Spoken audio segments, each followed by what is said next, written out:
Welcome to the fifth module of this unit. Now, the real reason why we study partial differentiation can be broadly broken into two aspects. One of them is the importance of the Jacobian, which has been understood. Of course, we are yet to apply the Jacobian for multivariable integration, double or triple integration, but we know why we have to do it. The second reason why we must study functions of several variables in the context of differential calculus is to solve problems on multivariable optimization. So multivariable optimization is to find out the local minima or local maxima of a multivariable function using the Taylor's theorem of two or three variables. So this theory goes analogous to the maxima minima theory of single variable calculus. But the very important thing is a very crucial aspect of this discussion is going to be the Hessian matrix, about which I'll introduce. So we are now starting a small lecture on understanding unconstrained multivariable optimization. That means maximizing or minimizing a multivariable function where there are no constraints on the variables on which the function depends. So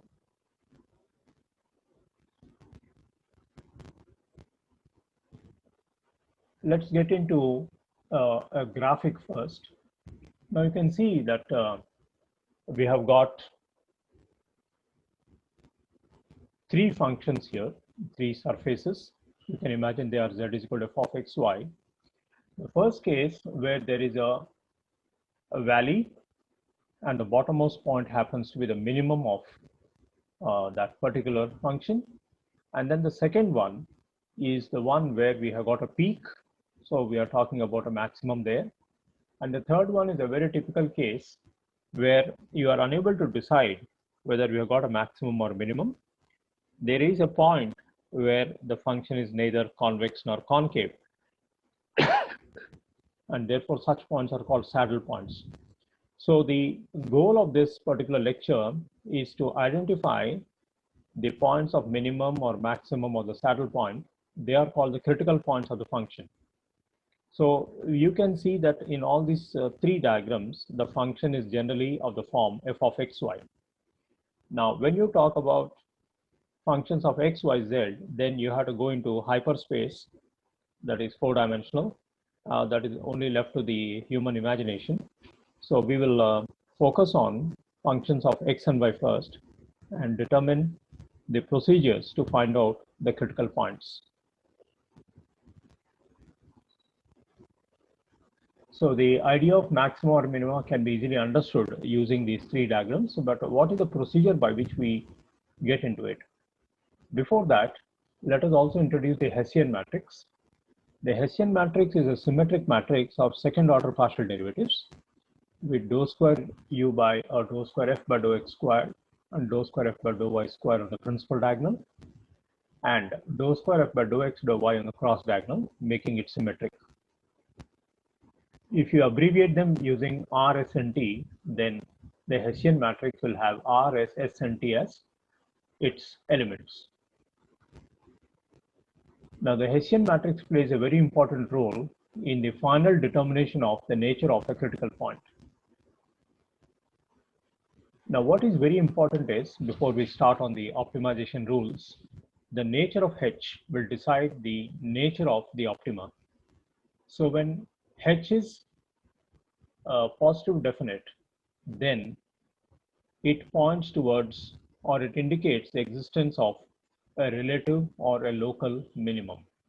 On the other hand, if H is negative definite, then it suggests the existence of a relative maximum. And then when H is neither positive definite nor negative definite, that is when it is indefinite, then it indicates the existence of a saddle point. The rules governing positive definiteness and negative definiteness are already indicated there, but you can always think of finding out the eigenvalues and on the basis of which we can easily determine the definiteness of the Hessian matrix. So these are various ways of testing whether H is positive definite or negative definite or none of them. Now let me take you to some basic problems where we have a function f of xy is equal to x cubed plus 3xy squared minus 15x squared minus 15y squared plus 72x.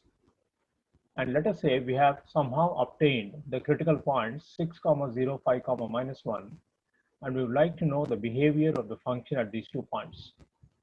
So what we do is we build the Hessian matrix, which you can easily do, and then plug in the 2 points given to us.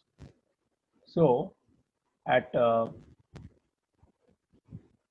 point 5, minus 1, we find that the matrix H has got a determinant minus 36. And therefore, whenever H has this characteristic of having negative determinant, we say that the point 5, minus 1 is a saddle point. In a similar way, when you plug in 6, 0, then you'll find H will have a positive determinant. And if you can also check the eigenvalues, then you'll find that it yields a positive definite Hessian matrix. So in the first example, we have 2 points, 6, 0, which makes H positive definite, 5, minus 1, which makes H indefinite. Now let us look at this problem. Suppose in this question, I want to find out not only the critical points, but I would also like to test their nature using the Hessian matrix. So let us say we have got the critical points as 0, 0, 0, 2, 1, 1, and minus 1, 1.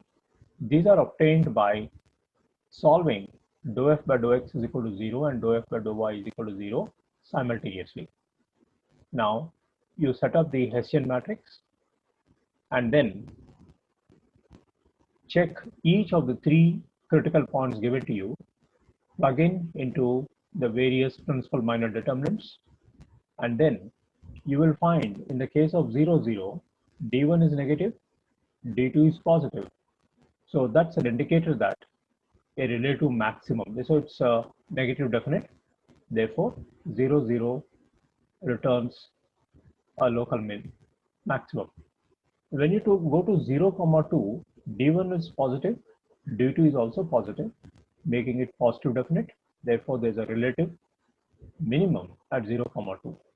Finally, at plus or minus 1, 1, we have the Hessian matrix to be a negative determinant. So that makes it these 2 points saddle points. So this example should basically help you to understand the overall picture of optimization problems. In the third example, we have got x power 4 plus y power 4 minus 4xy plus 1. And when we take dou f by dou x and dou f by dou y is equal to 0 and solve them, you get 3 x values and 3 y values, which means that we can pair them up in varieties of ways. And then let us see what happens at 0, 0, 1, 1, and minus 1, minus 1. So when you go to H, that is the Hessian matrix, and find the determinant, in the first case, that is at 0, 0, determinant of H is minus 16, therefore 0, 0 is a saddle point. Whereas in the second case, determinant of H is 128, which is positive, so therefore a local minimum at 1, 1. And at minus 1, minus 1, we have again determinant of H is positive. So at 1, 1 as well as minus 1, minus 1, we have got minimum. Many students find this method sometimes confusing. So they can also think of finding out the definiteness of H using the eigenvalues. I'll return back to the fourth example after I finish the last one. Now this is another two variable function and we want to find the extreme values. So where does the minimum occur, where does the maximum occur? So first find your partial derivatives, solve them, and then you get x is equal to y is equal to -2, which means you will have 2 comma 2 and -2 comma -2. And then again use the Hessian matrix test. At -2 comma -2, you are finding that not only h has got a positive value, but fxx is negative. So therefore there is a local maximum at -2 comma -2. And when you plug in this -2 comma -2 in the function, you're getting the maximum value of the function as 8. Similarly, you can work out with 2 comma 2 also and check the nature of h, whether it's positive definite or negative definite. Before we conclude this lecture, let us take up one example on what is known as the absolute maximum or absolute minimum of a function.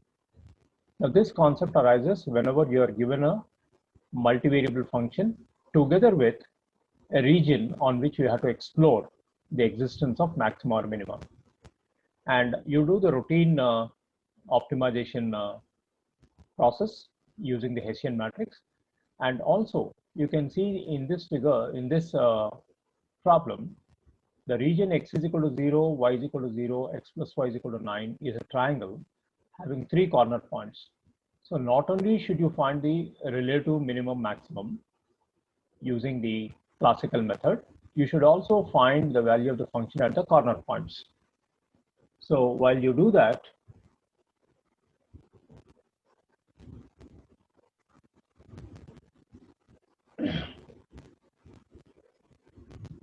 so you can find 9 by 2 comma 9 by 2 is a point that we are getting. First, let us go to the regular procedure, solve fx is equal to 0, fy is equal to 0, and you get a point 1 comma 1 where you have to analyze the Hessian matrix. And then you also test the function at the corner points of the region, that is at 9 comma 0, 0 comma 9, as well as at 0 comma 0. And what you observe is the function has got a maximum at the point 1 comma 1 that we got through the Hessian matrix. So even though there are 3 corner points, the value of the function there is less compared to the function that the value of the function that you get at 1 comma 1. So in addition to doing the regular Hessian analysis, you must also find out the value of the function at the corner points before you decide the absolute maximum or absolute minimum of the function.